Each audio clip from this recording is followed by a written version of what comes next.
আসসালামু আলাইকুম। নতুন আরেকটি ভিডিও নিয়ে আপনাদের সামনে আবারও চলে এলাম। আজকের ভিডিও হচ্ছে আমরা বৃক্ষরোপণ করতেছি।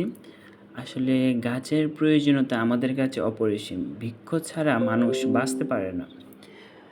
গাছ থাকার কারণে আমরা অক্সিজেন পাই, শ্বাস প্রশ্বাস নিতে পারি। তাছাড়া বৃক্ষরোপণ করা একটি গুরুত্বপূর্ণ কাজ। যে জাতি তার মাটি ধ্বংস করে সে নিজেকে ধ্বংস করে।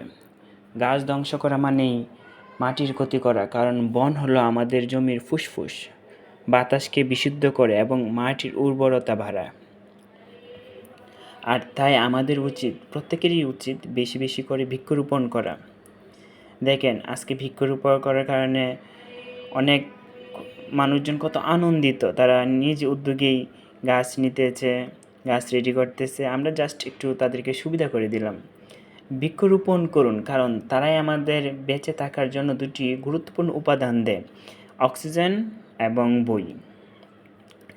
তাছাড়া বৃক্ষরোপণ করলে আমাদের বাড়ির চারপাশ সুন্দর থাকে, সব কিছু মিলিয়ে পরিবেশটাও সুন্দর থাকে। আর তাই আমাদের প্রত্যেকের উচিত বৃক্ষরোপণ করা। বৃক্ষরোপণ শুধু নিজের যে উপকার হয় তাও না, এর পাশাপাশি অন্যদেরও উপকার হয়। আর তাই আমাদের প্রত্যেকের উচিত বৃক্ষরোপণ করতে হবে। বিশ্বকে একটি উন্নত স্থানে কীভাবে বানাতে হয় তা শেখার জন্য বৃক্ষরোপণ প্রয়োজন।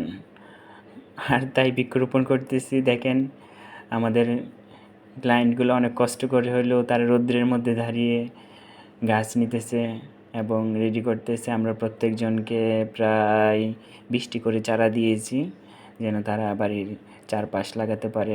সব ফলজ, বনজ, তারপর ঔষধি আরও অনেক ধরনের চারা আছে, সব মিলিয়ে দেওয়া হয়েছে তাদেরকে।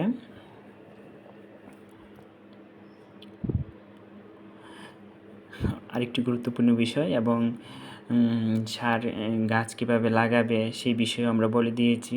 সাথে আমরা 3 ধরনের সারও দিয়ে দিয়েছি, যেন তারা সুন্দর করে লাগাতে পারে। দেখেন, তারা নিজেদেরকে নিজেরাই নিতেছে। আজকে এই পর্যন্তই, আবারও দেখা হবে নতুন কোনো ভিডিও নিয়ে। সেই পর্যন্ত সবাই ভালো থাকবেন, সুস্থ থাকবেন। আল্লাহ হাফেজ।